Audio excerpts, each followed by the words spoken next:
The house is quiet in the early morning light. I wake to the sound of Daniel's steady breathing beside me, his warmth radiating under the blankets we've shared for years. The familiarity should be comforting. Instead, it feels heavy, like something pressing down on my chest. I turn my head slightly, watching him sleep. His face is peaceful, free of worry, free of doubt. He doesn't know. He doesn't know that lately, I've been feeling off.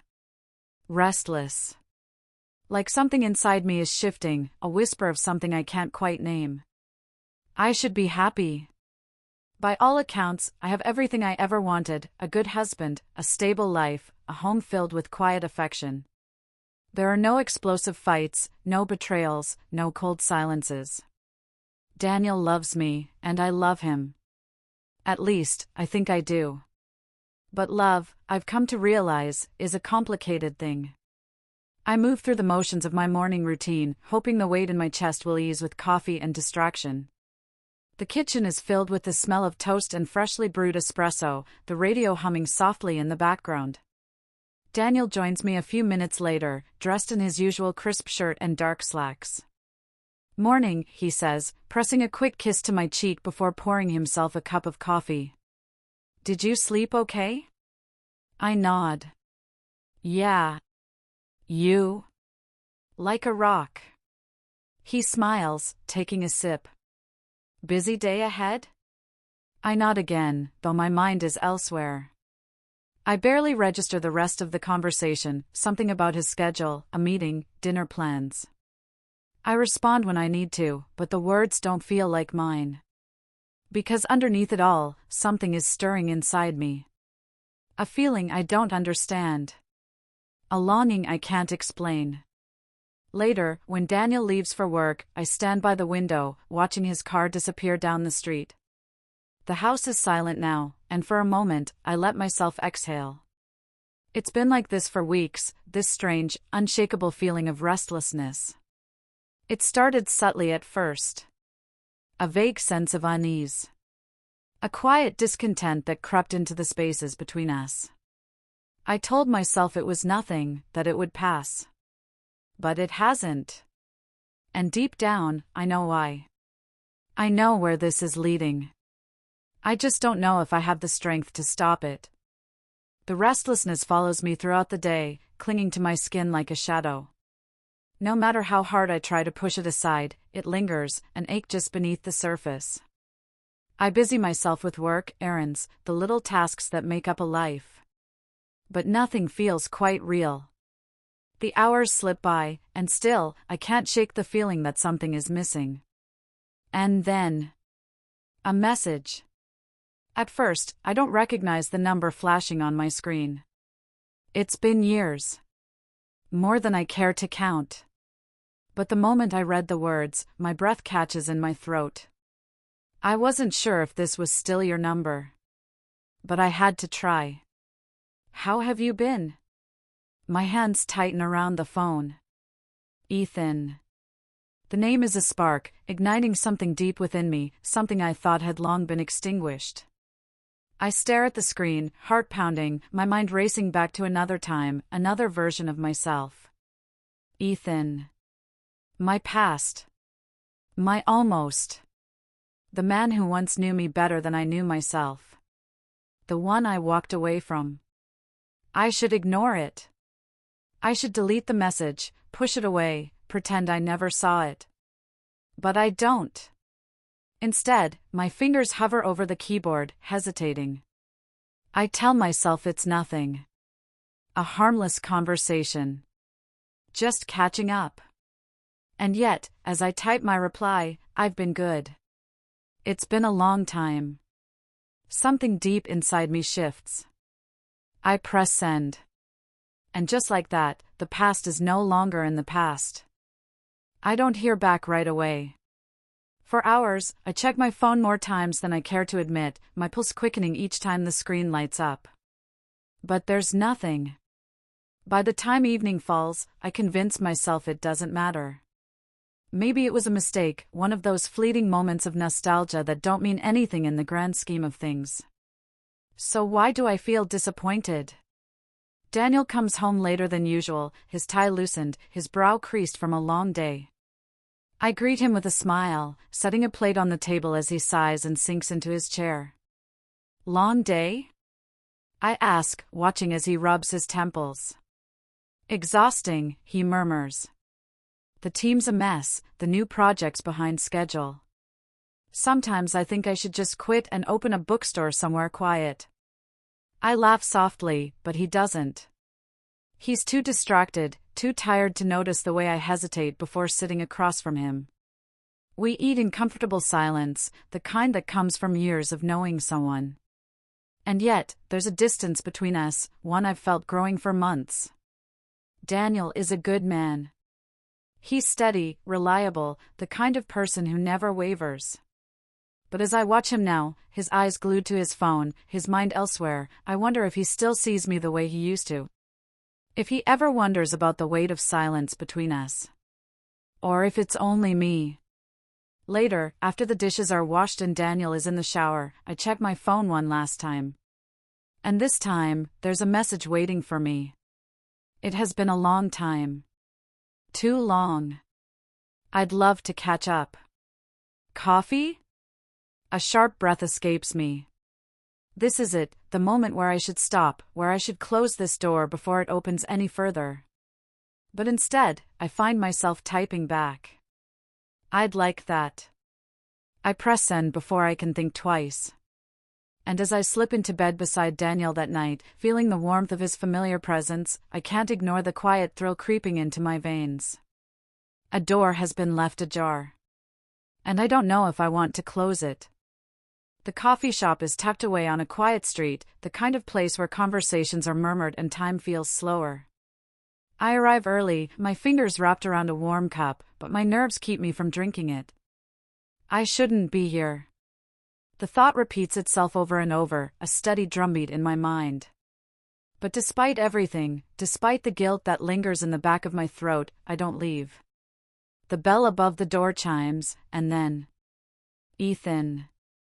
He steps inside, scanning the room before his eyes find mine. And just like that, the years between us disappear. He hasn't changed much. A little older, maybe. A few strands of gray at his temples. But the way he looks at me, the way his lips curve into that familiar half-smile, sends a shiver through me. Hey, he says, sliding into the seat across from me. Hey, I echo, my voice quieter than I expected. For a moment, neither of us speaks. We just look. At anyone else, it might seem like two old friends reconnecting after years apart. But I feel it, beneath the surface, beneath the polite small talk and the careful distance we pretend exists. There's something there. A flicker of something dangerous. We talk. About nothing. About everything. He asks about my life, my job, if I ever picked up painting again like I used to. I ask about his work, his travels, if he still writes late into the night the way he used to when we were young. We laugh about old memories, about the time we got caught in the rain at the lake house, about the terrible coffee from that cafe we used to love. It feels easy. Too easy.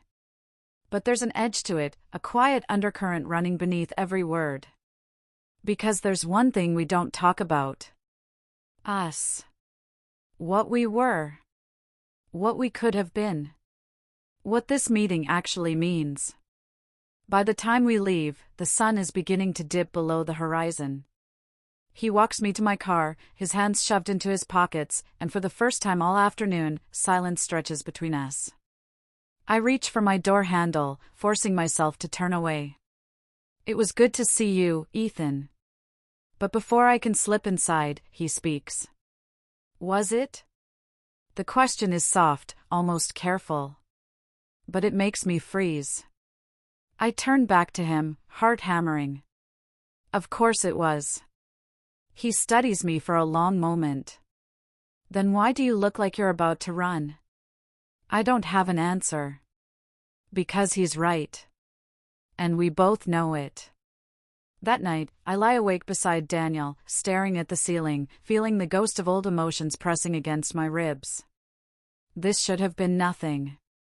Just coffee. Just two people reminiscing about a time long gone. But something tells me this is only the beginning.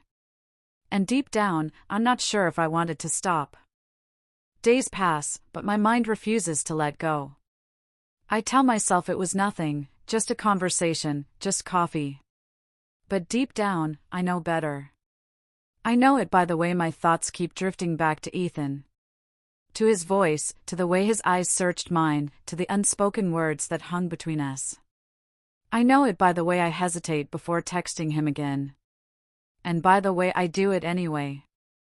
Daniel notices something is off. At dinner, he watches me more closely than usual, his fork pausing midair as I stare absently at my plate.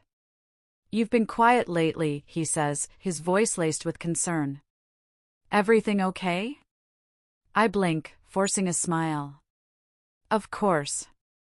Just tired." He nods, but his eyes linger on me a moment longer, as if trying to read between the lines. And for the first time in our marriage, I wonder if he suspects something. Not the truth, no, not yet. But something. A shift.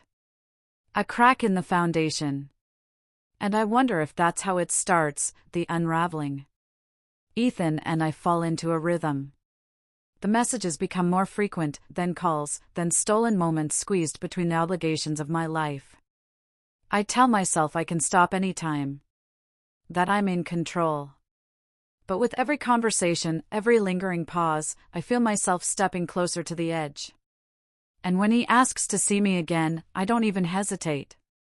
It's a late afternoon when I find myself standing outside his place. I shouldn't be here. I know this. I should turn around, get in my car, drive home to my husband and pretend this was all just a fleeting temptation. But when Ethan opens the door, looking at me like I'm the only person in the world, every rational thought slips away. The air between us hums with something unspoken, something neither of us dares to name. "This is dangerous," I whisper, half to myself. His gaze doesn't waver. "Then why are you here?" I don't have an answer.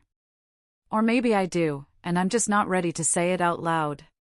That night, as I drive home, my hands tremble against the wheel. The weight of what's happened, what's begun, settles deep in my chest, a mixture of exhilaration and fear.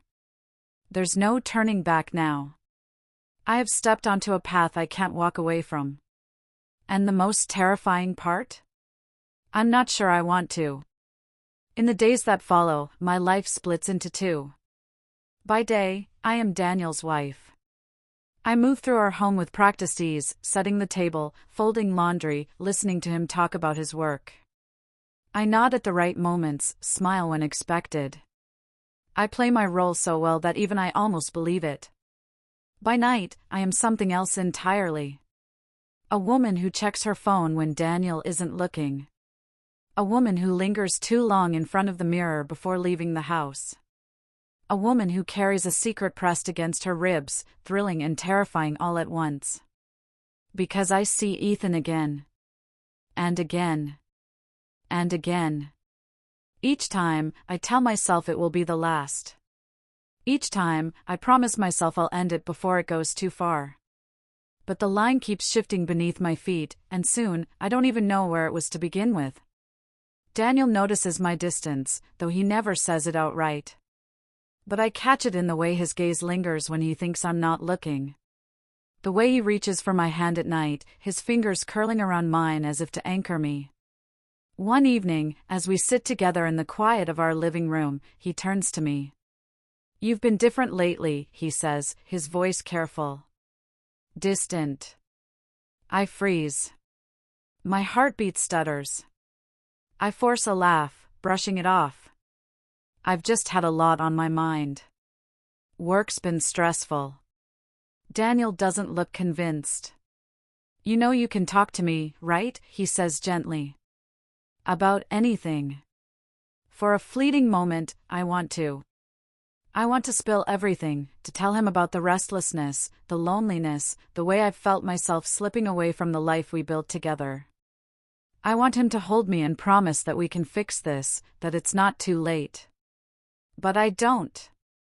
Because I know the truth. Some things, once broken, can't be put back together. That night, after Daniel falls asleep beside me, I slip out of bed and check my phone. A message from Ethan. I can't stop thinking about you. I exhale shakily, my fingers hovering over the screen. Then, before I can stop myself, I type back. Neither can I. And just like that, the divide between my two lives grows even wider. Lying used to be difficult. In the beginning, every word felt heavy, unnatural. I stumbled over excuses, my voice too tight, my hands too still. But now, it comes easier than breathing. I have a late meeting. Lunch with an old friend. Traffic was terrible. Daniel never questions me. Or maybe he does, but he trusts me too much to say so. The guilt should eat away at me, but instead, all I feel is the rush of knowing I'll see Ethan again. And when I do, everything else fades. We meet in stolen moments, an afternoon here, an evening there. Always careful, always brief, but never enough. And yet, with each meeting, something inside me shifts. It's not just the excitement anymore. Not just the thrill of secrecy. It's the way Ethan looks at me, as if he sees something Daniel no longer does. It's the way I feel when I'm with him, lighter, freer, like I've stepped outside of my own life and into another. One where I am not just Daniel's wife. One where I am simply me. But the weight of my choices follows me home. One night, as I step inside, Daniel is waiting. He's sitting on the couch, his elbows resting on his knees, his gaze steady in a way that makes my stomach twist. "How was your day?" he asks, his voice even. I swallow hard, forcing a smile. "Fine. Just busy." He nods, watching me too closely. "You've been busy a lot lately." The air between us tightens. This is a test. I can feel it. I laugh softly, moving toward him, pressing a kiss to his temple. "You know how it is." For a moment, he doesn't move. Then he exhales, leaning into my touch. And just like that, the moment passes. But the fear lingers. Because I know, deep down, he's starting to see the cracks. And I don't know how much longer I can keep them from breaking wide open. The lies are catching up to me. I can feel them pressing in, tightening around my ribs, whispering their presence in every quiet moment. At first, I told myself I could control this. That I could keep both lives separate. But they are beginning to blur, and I am beginning to slip. I forget what I've told Daniel. I hesitate before answering his questions. And the way he looks at me now, it's different. Sharper. Searching. He doesn't ask outright, but I see it in his eyes. He knows something is wrong. One evening, I step out of the shower to find Daniel sitting on the edge of the bed, his phone in his hand. My phone. A chill spreads through me. I swallow hard, keeping my voice steady. "What are you doing?" He doesn't look up. His thumb hovers over the screen, as if he's debating whether to keep going. "Your phone buzzed," he says finally. "I thought it might be important." I move carefully, reaching for it. "It's nothing." He lets me take it, but his gaze lingers. "Who's Ethan?" The room tilts. For a second, I forget how to breathe. There's no accusation in his voice, just quiet curiosity. But the weight of that single name is enough to send my carefully built walls crashing down. I grip the towel around me, my pulse hammering. An old friend. A lie, spoken too quickly. Daniel watches me, his expression unreadable. He nods once, but I don't miss the way his jaw tightens. I turn away, pretending to be occupied with something, anything, but I can feel his gaze still on me. And in that moment, I realize something terrifying. Daniel may not know the truth. But he suspects. And suspicion is all it takes to bring everything crumbling down. Sleep doesn't come easily that night. I lie awake, staring at the ceiling, feeling the weight of Daniel's breathing beside me. Slow. Steady. Measured. But I know he isn't sleeping either. His body is still, but his mind is restless. I can feel it in the tension that lingers between us, in the space he leaves between our bodies that once never existed. Ethan's name is out in the open now. And with it, the life I have so carefully divided is beginning to collapse. The next morning, Daniel kisses my cheek before leaving for work. It's a habit, one he's done every morning for years. But today, it feels different. Colder. More like a ritual than a gesture of love. I watch him walk out the door, a knot tightening in my stomach. I should stop this. I should turn my phone off, cut Ethan off, fix what's left of my marriage before it's too late. But instead, I reach for my phone. We need to talk. Ethan's reply is instant. Ethan, my place. Tonight. I hesitate. I shouldn't go. I know this. But I also know that I will. Because whatever has taken hold of me, this pull, this hunger, this longing for something I can't quite name, it isn't letting go. That night, I sit in my car outside Ethan's apartment, my fingers gripping the steering wheel. I could still leave. I could still turn around, go home, crawl into bed beside my husband and pretend that none of this ever happened. But then the door opens. And Ethan steps outside, his gaze locking onto mine. And just like that, every rational thought disappears. I follow him inside, knowing full well that I am walking towards something I can never take back. When I return home hours later, the house is quiet. Too quiet. I step inside, my pulse loud in my ears. Daniel? No answer. Then I see it. A single note left on the kitchen counter. We need to talk. The floor seems to shift beneath me. He knows. Or at least, he knows enough. And just like that, the walls of my double life come crashing down around me. I stand in the doorway, staring at the note Daniel left behind. The words blur in my vision as everything that's been hanging by a thread finally unravels. We need to talk. I don't even know what to do with that. What he expects, what I expect. There's no preparation for this moment. No way to predict how it will feel when the silence of the last few weeks shatters like glass under the weight of reality. I slowly move to the kitchen table, my mind still reeling from the chaos of the last few days. I don't know where to begin, where the story of us, ends. The conversation with Daniel comes later that evening. I don't know if it's better or worse that he's already waiting for me when I get home. There's a stillness about him now, an unreadable calmness that only makes my insides twist more painfully. He doesn't yell. He doesn't demand answers. He just looks at me. And in his eyes, I see everything. Every moment I've tried to hide. Every lie I've woven into the fabric of our lives. Who is he? Daniel asks, his voice quiet but cutting. The question isn't as simple as he thinks. It's not just about Ethan. It's about everything, about the way I've been falling apart for months, about how I've been reaching for something outside of us to fill a void I didn't know how to explain. I open my mouth to answer, but nothing comes out. There's no easy way to say it. I can't explain the loneliness. I can't explain how I've been too scared to speak it aloud, how I've needed to feel something that was no longer there. How one slip led to another, until the truth became a shadow I couldn't outrun.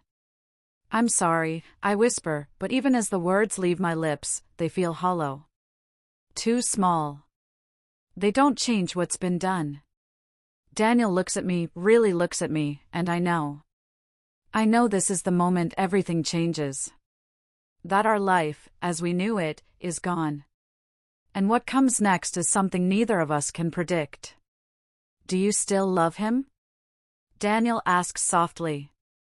I don't know how to answer that, either. I love him. I've always loved him. But there's a part of me that's been lost, trying to understand what love means. What it should feel like. I don't know anymore, I finally admit. Days pass, but the tension remains. Daniel hasn't moved out yet, but I can feel the distance between us growing with every conversation we don't have. I'm lost, standing between two worlds, one I've built with Daniel, and the other I've discovered with Ethan, and neither of them feels like the right place to be. Ethan has reached out. He wants to see me, wants to pick up where we left off. But I know that's impossible. I know that trying to fit both worlds into one life will only destroy me, and destroy everyone around me. I think about the things Daniel said, the questions he asked, and I realize with painful clarity that I can't continue like this. I can't keep living in a place where truth and lies coalesce into something that no longer makes sense. I choose nothing. I choose silence. The next few weeks are spent sorting through the pieces of my life. Daniel and I go through the motions, but it's clear we can't go back. There are no easy answers. No single path that will lead me back to either of them with the same clarity I had before. I leave. I walk away from Ethan and from Daniel. Not because I don't love them both, but because I can't love them rightly anymore. I don't know where I'll end up, or what life will look like for me now. I don't know who I will become without the man I've loved for so long, or without the rush of something forbidden. But I have to find that answer alone. The hardest part is knowing that I will never have the answers I crave. I will never know which road was the right one, the one that leads back to Daniel or the one that leads to something with Ethan. I can't have both. And for the first time, I realize I don't know if I'm capable of choosing either one. I sit in the quiet of my empty apartment, knowing that I've broken something that might never be fixed. That my journey will always be incomplete, marked by the weight of a choice I never wanted to make. And that, in the end, is the truth.